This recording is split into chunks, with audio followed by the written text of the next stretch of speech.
This is Vermont Edition. I'm Michaela Lafrac. I'm going to level with you all. This time of year is a struggle for me. It's not just about mud season, though regular listeners know I get very gripey about the endless gray skies and the random snowstorms. But to add insult to injury, it is tax season too. So not only am I still wearing my winter coat, but I also have to drudge up a bunch of forms and receipts from the last year of my chaotic life. I mean, come on. Then the other week, Vermont Edition's managing producer, John, said something that really made me think. He was like, would it be less of a drag to go through the process of filing your taxes if you knew exactly where that money was going? Today on the show, we are going to give it a try and do just that. Break down where our federal and state taxes go. We'll start local. To help us, I'm joined from Montpelier by Bill Shouldice. He's Vermont's tax commissioner. He was appointed to the role by Governor Phil Scott earlier this year. Prior to that, he was the head of the Vermont Teddy Bear Company and the Vermont Country Store. He also was the Commerce Secretary under Governor Howard Dean. Commissioner, thank you so much for joining us today. Michaela, thanks so much for having me. And listeners, you can join us as well. Where do you think our tax dollars go, and where do you want them to go? Give us a call. Our number is 800-639-2211, or send us an email to vermontedition@vermontpublic.org. So, Bill, before we dive into the murky waters of tracking where our taxes go, let's hear a little bit more about you and your role as Vermont's tax commissioner, since this is the first time we're having you on. What does it mean to be Vermont's tax commissioner?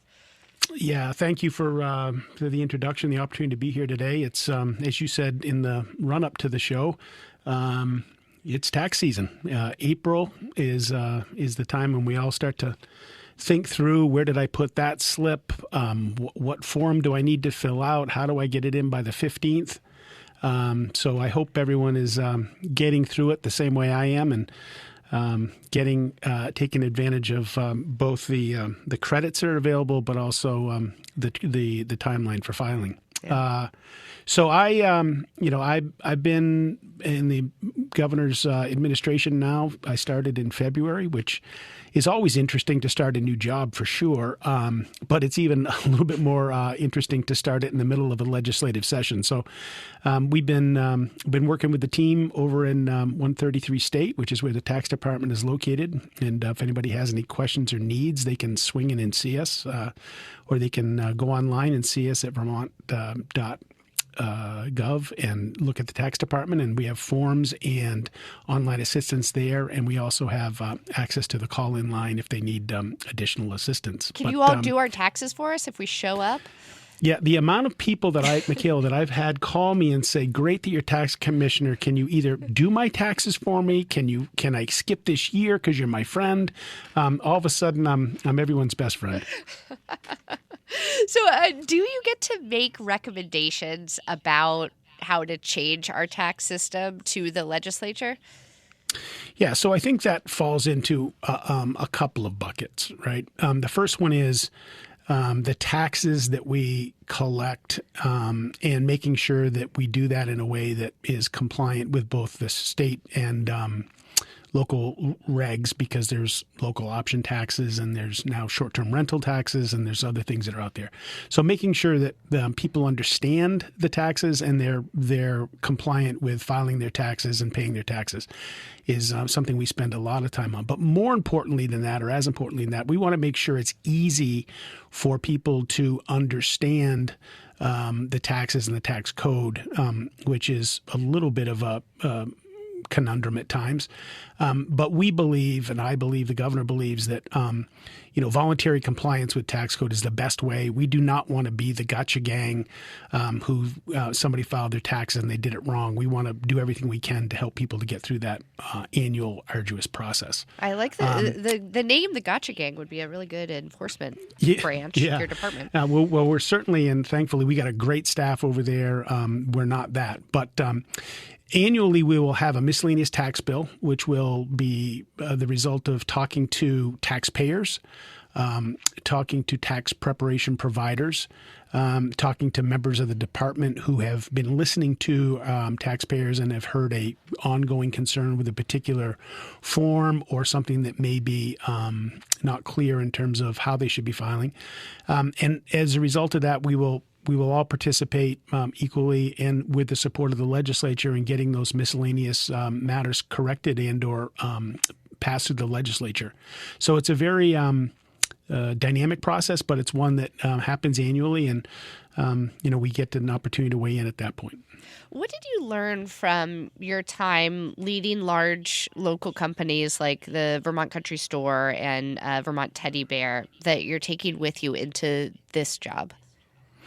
When the governor called and asked me if I would consider being tax commissioner, and as you said in the run up to the show, I'd served in government before. I was actually in my 20s, so that was a different time ago when I was working for Howard Dean in Commerce. And this time around, I just turned 60, which I don't know where all the years went, but I've learned a lot in the process, and I've done a lot of. I've been able to view this, as you point out, from many different vantage points, both from the government side as well as the private sector side. And what I know and what I've heard repeatedly, both leading business and listening to the folks in Vermont, is what people want is affordability. The governor's made that clear from the onset of when he first became governor. But in the subtext of that, really, Michaela, is predictability and stability. That's what businesses, people, families are looking for from their tax and in their environment where they're living, working, and raising a family. And by that I mean they want to make sure that let's just use taxes as the example here, that the environment for taxes is stable, meaning it has a known amount that is expected from people for everything from income tax to property tax, and we can dig into those in a minute. But also that it's predictable, that there isn't an environment where things are going up and down and changing all the time. Because in order to make an investment, whether it's buying a home or investing in a business, you need to understand the environment that you're making those investments in, and can you get a reasonable return on that investment? And so if we can do that, if we can make Vermont affordable, if we can provide stability and predictability, I think our chances are good because we have the rest of it, right? We have great environment. We have great schools. We have great, recreational amenities, clean air, clean water, low crime, all the things that you would want to invest in and feel a part of that community. And so if we can focus on that, work with the legislature to get that something that is affordable, stable, and predictable, I think we'll be in a good spot.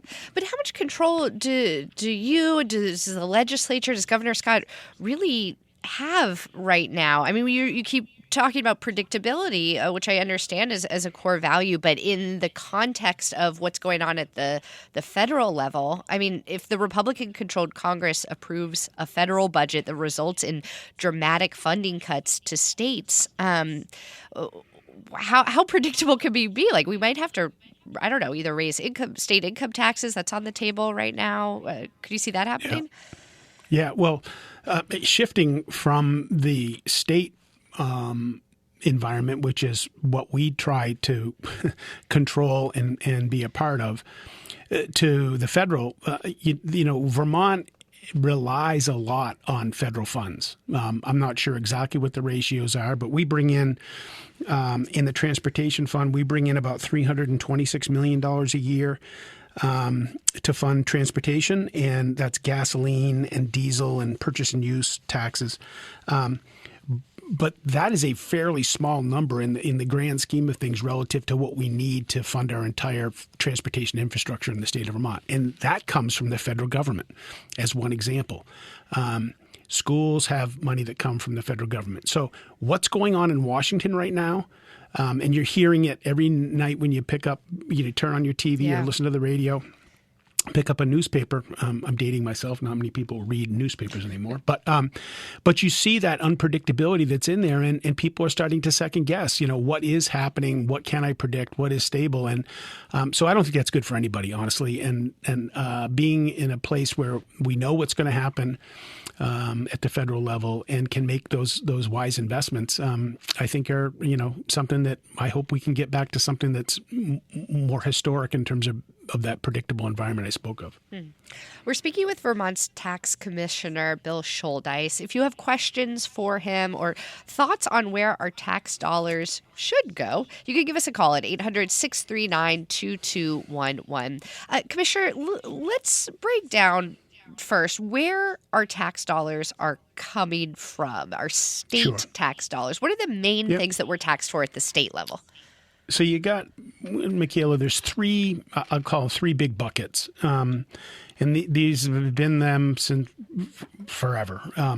There's the general fund, which is almost $2.2 billion that's collected.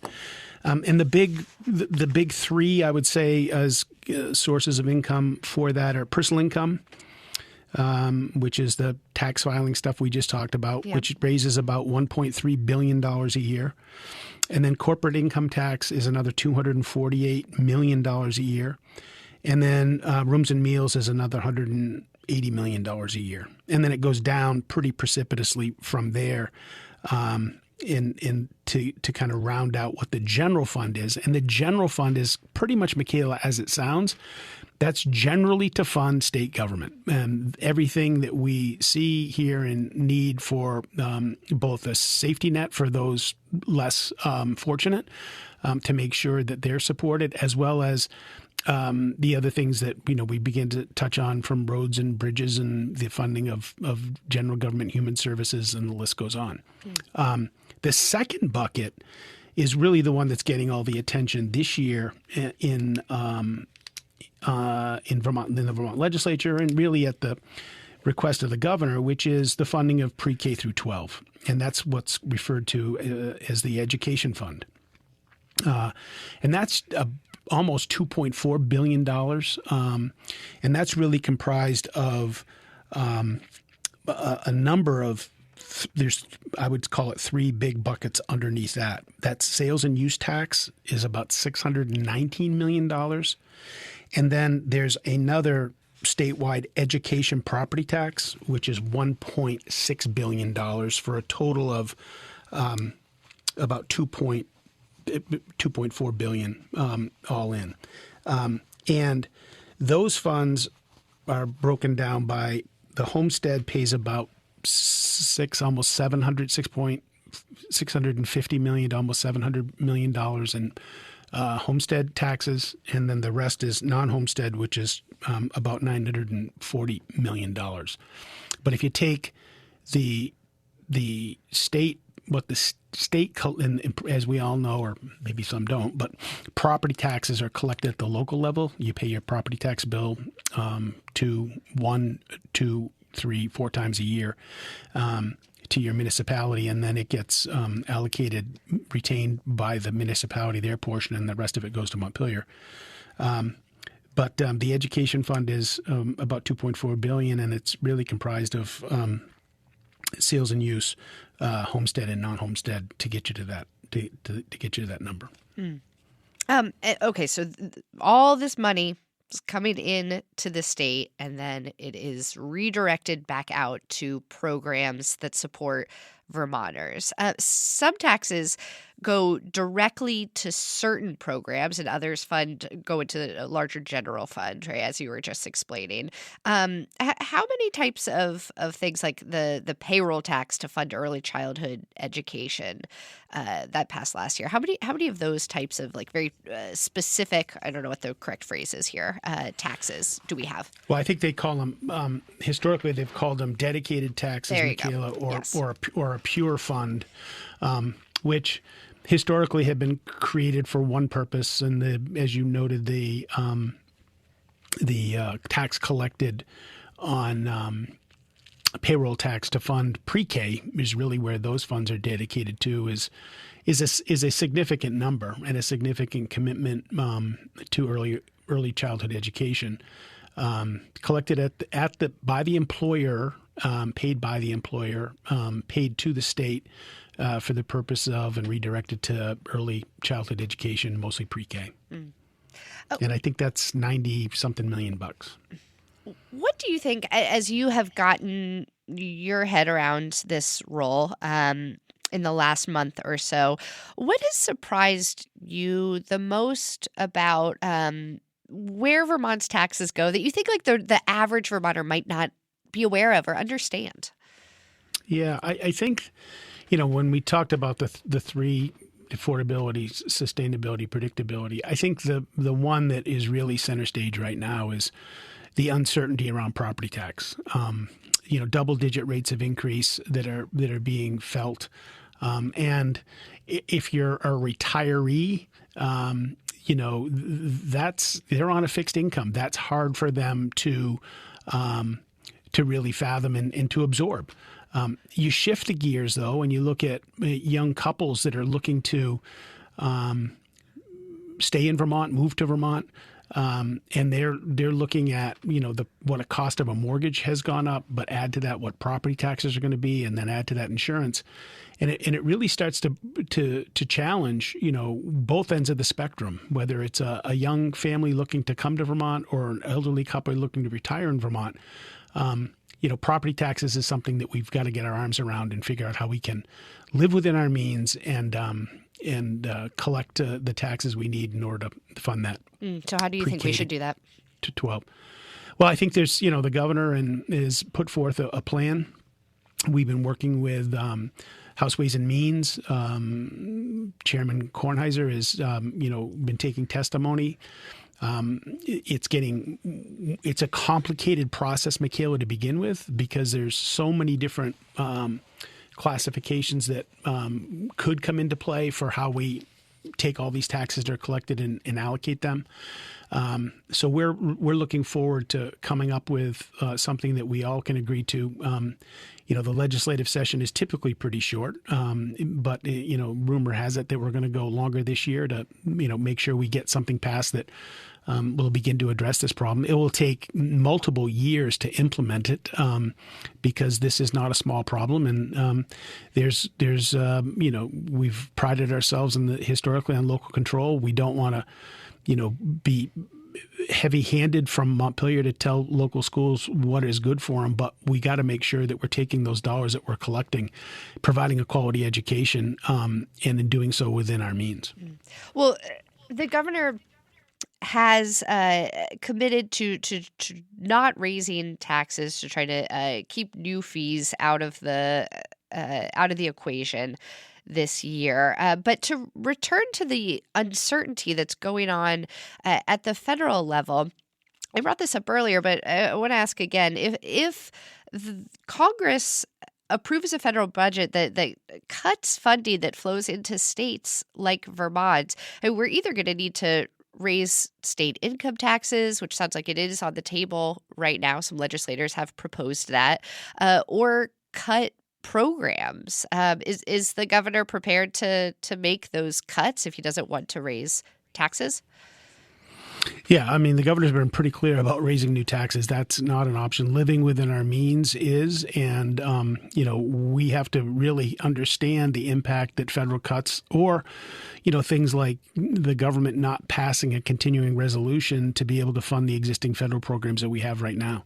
Yeah. I'll give you one example. I am the chair of Starbase Vermont, which receives a large amount of money through the Department of Defense to fund STEM programs, science, technology, education, and math. Yeah. And we receive a lot of funds from the state to fund that program. It's geared towards and focused at fifth graders. And, what a time to give those kids that exposure to those fundamental realities of education and learning and development. And we're not being funded right now, and we're waiting for those funds to start again. But until we do that, the biggest impact on what's happening in Washington right now in that particular program is fifth graders are going without, and that's just a shame. Let's take some calls here. We have Sarah calling in from Franklin County. Sarah, go ahead. Hi, thank you so much for taking my call. I have a comment and a question. My comment is, I think it's concerning given the cost of living in the state of Vermont comparable to neighboring states and the low salaries here compared to neighboring states, that it's being considered to increase employment tax. And secondly, I just would like you, if possible, to speak to what happens with taxing people who have vacation homes in the state of Vermont and second properties that are not in use, which is contributing to our housing issues. Thank you. Thank you. Tax Commissioner Bill Shouldice. Yeah, so there's the first home tax, the homestead exemption, which every Vermonter who owns property in the state of Vermont, lives here in the state of Vermont, is entitled to. The second home, I think, is an interesting place for us to begin to contemplate and think about. But the realities of it is the reason that those have been looked at differently or without as much expectation around revenue of generation of revenue is they typically don't utilize the system, that being education in this particular case. They're here as a second homeowner.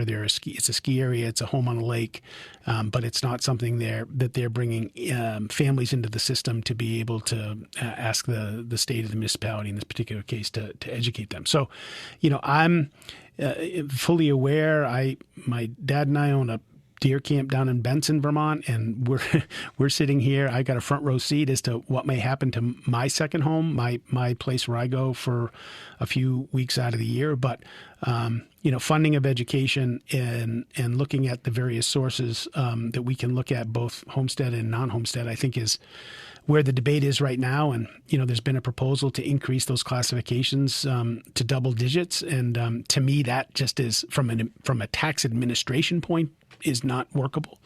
But it also just becomes very difficult in terms of who falls into what bucket. So I think what we need to do is take a hard look at how we're collecting the taxes now and what's the most equitable way of doing that going forward. Vermont's Tax Commissioner Bill Shouldice has been on the job since February. Commissioner, thank you so much for joining us today. Thank you for having me. Have me back anytime. I look forward to it. All right.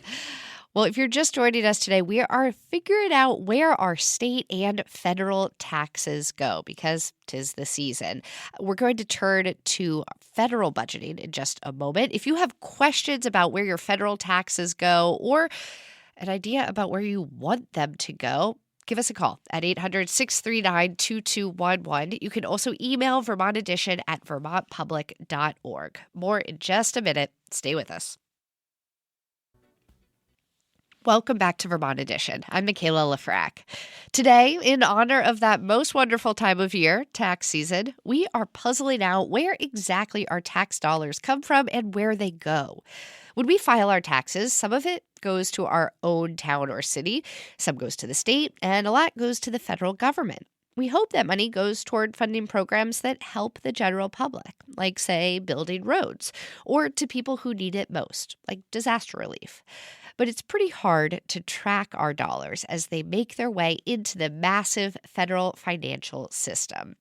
Vermont Edition producer Daniela Fierro and our intern Anna Berg went to Williston and South Burlington recently with microphones in hand. They asked people where they think their tax dollars go. Here's what they heard. Do you know where your taxes go? Not all of them, no. No, I don't. I don't know where they go. They go to the state, don't they? Government, I don't know where they go. I don't really know. That's okay. Do you have any guesses? Probably like the roads and stuff. Well, a lot of our taxes are going to support domestic and also international causes. The most one, I feel like it will go to the war, like Ukraine. That's because I heard the amount was like a billion something. So I was like, where it coming from? Come from taxes. I'm sure they go to a lot of things like infrastructure, any number of social programs, Social Security. Actually, they go to the government, but depends on how the government uses them, and it depends on what your representative votes for, and it also depends on what good old boy group they're in. War, roads and stuff, Social Security. To tell us if they're right or not, we are joined by Chuck Marr. He's the Vice President for Federal Tax Policy at the Center of Budget and Policy Priorities in Washington, D.C.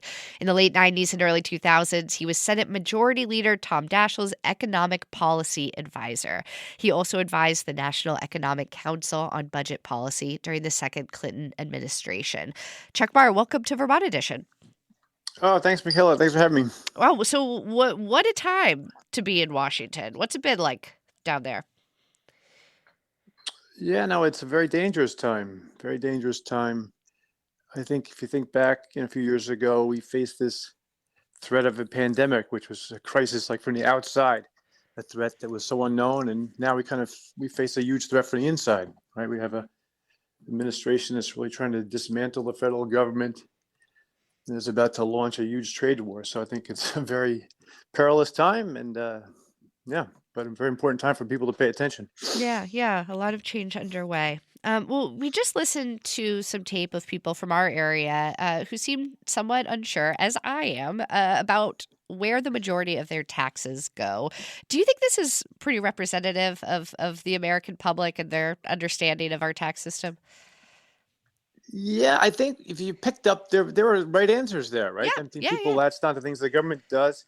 I think where tends to be some confusion, and because there's a lot of different disinformation out there, is on magnitudes. But I do think that people have a sense. But I think one of the responders hit on it, right? Social Security, right? Social Security is the largest program the federal government has. So that's roughly $1 in $5 everybody sends to DC. That's where it goes, right? And people pay into that over their lives. So Social Security is the biggest program, huge success, right? Reduces elderly poverty, protects kids if we saw in the pandemic, right? Tragic cases where parents die, right? Kids get income for their childhood, disabled people. So it's an insurance program against some of life's harshest events. So that's $1 in $5. That's a huge thing. Then the second one is on healthcare, right? What the government provides for healthcare. So Medicare obviously is one of the most popular programs. Medicaid, most popular programs. So providing healthcare for people, providing assistance for nursing homes, right? Old people in nursing homes. That's about a quarter of the federal budget. So right there you have between Social Security, Medicare, Medicaid, you're basically just under half of government spending. So really major part is insuring against health and disability. That's a big part of what the federal government does. Next, we get into the military, right? Defense takes about $1 in $6 of federal spending. Then you have the interest on the debt. It's a similar amount. So then right there, if you just add up Social Security, Medicare, Medicaid, the military interest, you're at basically 70%.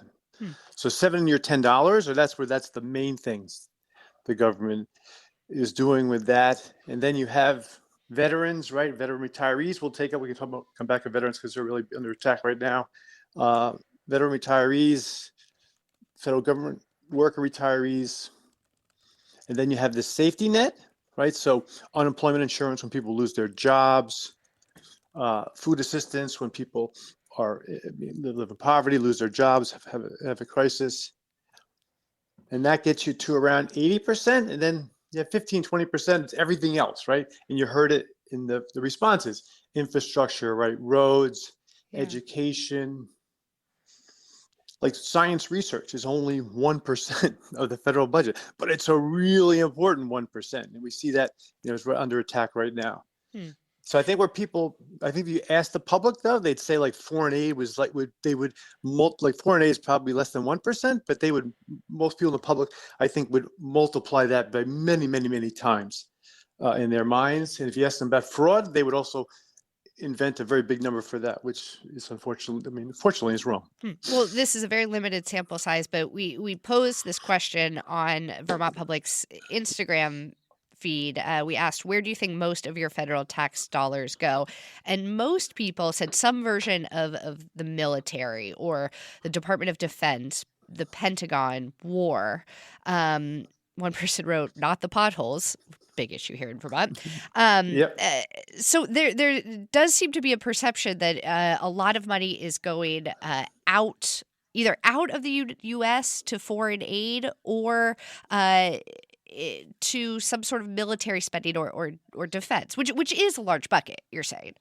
Yeah, well, it's like the defense is like 13%, so it's certainly sizable, right? But I think it's less than people think, especially when they hear about Ukraine, right? That's a tiny fraction of the defense budget, right? So I think that is overstated. But no, certainly when the United States was in Iraq and Afghanistan, that was certainly a lot of money. I mean, that's come down. But the defense, the United States is has the most powerful military in the world, spends more money than our allies on defense. But so as I'd say, it's a sizable part, but I think it's easy to overstate. And I think foreign aid is the one that's the most overstated, right? Yeah. We spend a tiny amount of money on foreign aid. Well, if you have questions about where our federal tax dollars go, we got an expert on hand. 800-639-2211 is our number. Terry in Brattleboro has been waiting on the line. Terry, you're on the air. Go ahead. Hi, thank you for taking my call. This gentleman proportionally, just mentioned in regard to everything else, the minimal money in his mind that goes towards war. But there's more to that than just a percentage. It's the moral issue. And because news is very biased now, thanks to Citizens United, I mean, even NPR is very biased and limited in coverage. And a classic example is what's going on in Gaza right now and the annihilation of perfectly innocent people just living their lives, hundreds of thousands. And this is 2025.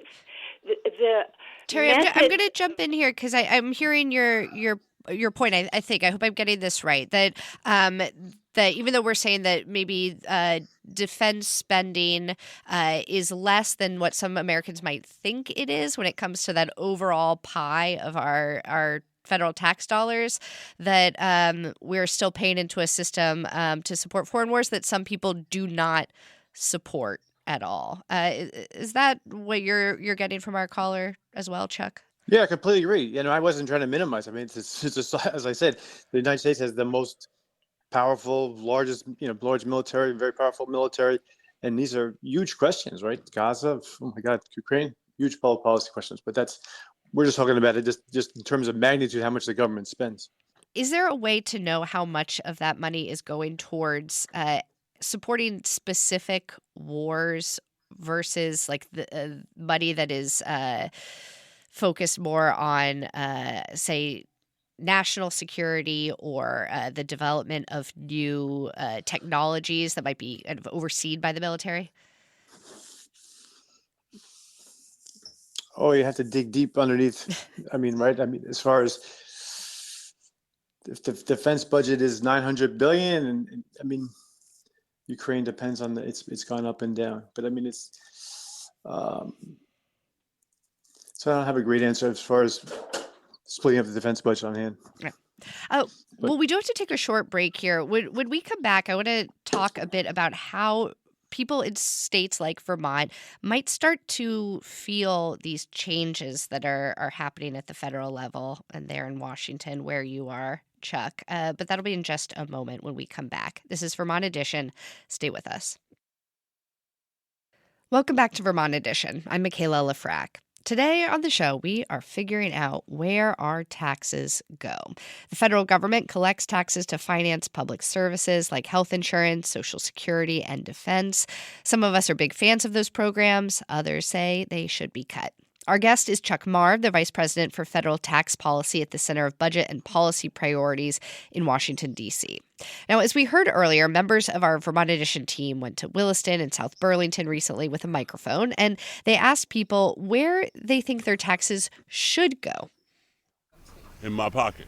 I think some of that could be funneled into education, which some of it is. Probably to people who need it, for housing and food and stuff. It would be nice if they went more local. I actually live in Brookfield, and they're threatening to close our elementary school and want to combine it with another school with the claim that bigger is better, and I don't think that's true in education. For me, I think the taxes should start here first, helping homeless, because I feel like there's a lot of homeless in America. Women out there, children, they need place to stay. Chuck Marr, before the break, you brought up Social Security as one of the main buckets where our taxes go. Now, Republicans have long wanted to alter the way that Social Security works, citing the national debt. Can you explain to us that relationship that Social Security has with the national debt? Well, Social Security is a large program. It's funded by our payroll taxes, and so people basically pay in through their lives, and then they pay out, and then it's paid out in benefits when they retire or when they become disabled. So over time, there's it's sort of self-financing, and over time, it used to have a surplus in more revenue coming in, and now it's going to get a situation where there's less money coming in. So it's seen that there's over the life of it, right? There's risk that there's a gap that needs to be filled. So over time, it needs to be strengthened. But overall, it fits into the overall public debt.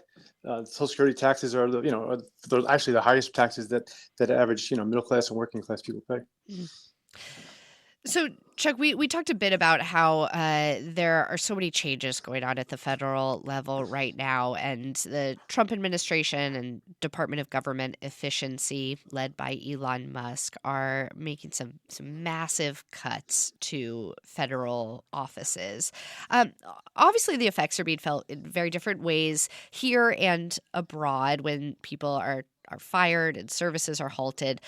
But if the overall aim is to reduce government bureaucracy and lower taxes, when and to what degree will people actually start feeling that effect? Well, I think they're feeling it now, right? I think you've seen with the closure, some of the issues with the Social Security offices, where they've closed Social Security offices and people have to travel further. So that's raised really alarm bells on Social Security. We've seen real attacks on scientific research. So you have cancer research being cut. You have this, I know there's a big study at Columbia that's a 30-year study on diabetes that could be lost. So you're starting to see a lot of ramifications on health research. I think you saw some really scary stuff on just the protection of nuclear weapons, right? Where they fired the nuclear weapons people, hired to hire them back. You see threats to the weather service. So just across the board, people mentioned housing, right? They're trying to go after the housing agency. I mean, it's almost like every agency down the list trying to have massive firings, which is just starting to ripple through the country as it goes from the worker now to the services the workers provide. And so that's why you're starting to see, I think, more of a backlash, where you've seen some of these town halls where people are like, what's going on here? But if we're talking just about, if we isolate only the cold hard cash and our tax bill every year, when will people, I don't know, notice that difference? In your taxes, I think so. The tax bill, right? Yeah, sure. The big thing right now on the tax bill is how is it going to be paid for? So there's an attempt to cut Medicaid, right, to pay for the tax bill, and so that's the biggest threat that we see. And then food assistance. So that's sort of the fight: are they going to cut Medicaid or not? Are they going to cut food assistance or not? Then you see President Trump this week is trying to basically change fundamentally how the United States taxes, right? He's trying to levy, the biggest tax increase perhaps in history on the tariffs. And so that is designed ostensibly to pay for the tax bill, perhaps, which obviously is raising a lot of flags in the economy this week and from here on out. But the tax bill itself, so the tax bill itself is basically a continuation, right? An extension of what the 2017 tax law. So what that roughly is basically half the money goes to people in the top 5%, half in the bottom 95%. It's income tax changes. So it's the rate structure. It's things like there's a deduction for certain types of business income. There was a huge corporate tax cut part of that. And so most of the individual provisions and the inheritance tax provisions of that expire. And so there's a big debate about whether that should be extended in full or in part and how. And that's what's going to occupy the Congress for the next few months. If you have questions or thoughts on where your federal tax dollars go, give us a call at 800-639-2211. We have Bobby in Woodstock on the line with us today. Bobby, you're on the air. Go ahead. Hi, this is Bobby Dagger. I live in Woodstock, Vermont. And you're talking about exactly what I've been worried about, and I think many people in this country are worried about. We're paying taxes to the federal government and expect that the Congress, the representatives that we've voted for and are there deciding on where our tax money should go, in particular to the various agencies that are now being just depleted. And we're worried about essentially paying our taxes and not knowing where the money we're paying is going to go. And we many of us, and I think this is bipartisan, are very upset about the very important agencies that our government has funded. Yeah, Bobby, I'm hearing a lot of concern around the uncertainty about paying taxes this year, not knowing exactly where that money is going to go. And Chuck, that's the heart of the question, right? I think Bobby's onto it. I mean, I think and there's two questions. One is just legality, right? There's just a constitutional question of money that's been appropriated, right? That's the Congress. Everyone, every sixth grader learns, controls the power of the purse. So the Congress has appropriated this money, and you have an administration now that is deciding on its own not to spend the money. So you really have a question of legality, constitutionality. That's going to be litigated in the courts, and then on top of that, then you have the whole battle over the tax bill, right, and potential cuts to Medicaid that's going on. That's more of a usual track, right? That's illegal. That's a legislative process, a legal process. Well, Bobby, thank you so much for calling in. We also have Bob in Brattleboro on the line. Bob, go ahead. Hi. Hello. Yes, we can hear you. What are your thoughts on the conversation? Okay. Yeah, sure. I've refused to pay federal taxes for 54 years since I was 18. And the reason, your guest isn't exactly describing the federal budget accurately, in that there's discretionary spending, which the military budget is about 50%, and then there's non-discretionary spending that comes from FICA, so Social Security, Medicare, things like that, and then you need to add the major part of the interest on the federal debt to the military, because most of that money is loaned, like for various wars, starting in Vietnam and so forth, and it's not part of the regular allocated budget, so it becomes part of the interest on the national debt.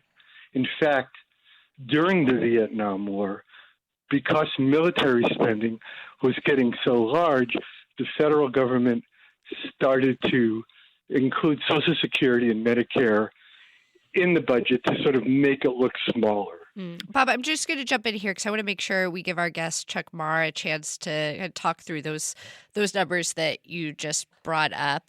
We have Chuck, a conscientious objector to federal taxes here. What would you say to him? That's a problem. But let's slide past that one. But he's right to the extent that there are two ways the federal government spends money. One is called what's mandatory, which means they write a law and say that this person who is this age has worked for this long gets a check this month, right? That's like Social Security, Medicare. Those are mandatory, and those continue until the law changes. And the other type of spending, is what he says is discretionary, is what the Congress appropriates every year.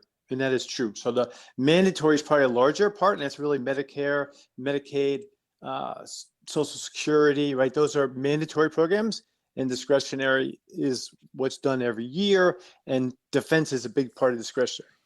Now on the debt that the United States holds, right, which right now is about close to 100% of GDP, which is relatively high in recent years, is an accumulation of our debt since the founding of the country. Right, it's basically all the debt that's accrued, and then the Treasury pays interest on that. Right now, the interest on that debt is 13% of the budget, which is pretty much in line with recent history. A little bit high, but reasonable as of where it's been.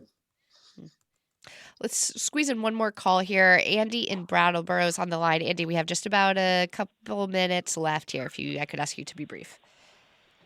Oh, I can be very brief. Thanks for taking my call. I just wanted to bring up the constitutional foundation of taxes. It's in Article 1, I think Section 8 or something. It's Congress is given the right to collect taxes, to pay our debts, to provide for the common defense and the general welfare. And I think most people believe that it's the discussion in Congress that sets our priorities.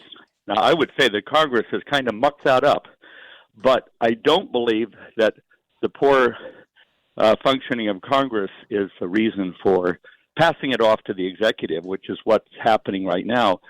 And I think we're really down to the people in the streets, the law courts, and especially the Supreme Court to try to rewrite. Because what's happened, I think many people voted in the last election and they've gotten something now with regard to their taxes they did not vote for. So that's it. Just a comment, not a question. Thank you, Andy. Thank you for the opportunity. Thanks, Andy. Chuck Marr, what are your thoughts on Andy's take there?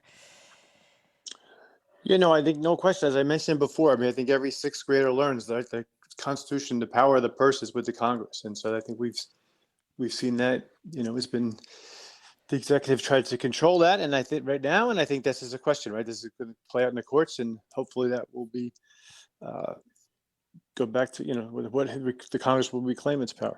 And I think it's slightly different is the case of the tariffs, where the Congress really has delegated its authority, and we see the president is able to impose the largest tax increase just on the executive on its own. Chuck Marr is the Vice President for Federal Tax Policy at the Center of Budget and Policy Priorities in Washington, D.C. Chuck, thanks for helping us break down where our federal taxes go. Oh, thanks for having me, Kelly. And if you didn't hear the first half of our show, we spoke with Vermont's tax commissioner about where our state taxes end up. You can listen to that and to other Vermont Edition programs on our podcast feed or on vermontpublic.org. Tomorrow, we're going to be discussing hospital budgets and the state of local hospitals in our region with the head of the Green Mountain Care Board, Owen Foster. If you have questions for him, you can email those to us ahead of tomorrow's show at vermontedition@vermontpublic.org. Our show today was directed by Mary Angish and produced by John Ahrens. Our other producers are Andrea Lorian and Daniela Fierro. Anna Berg is our intern, and our call screener today was Kelly DeLaurier. Our theme music was by Myra Flynn. I'm Michaela Lafrac. Thanks so much for listening, and we will catch up again soon.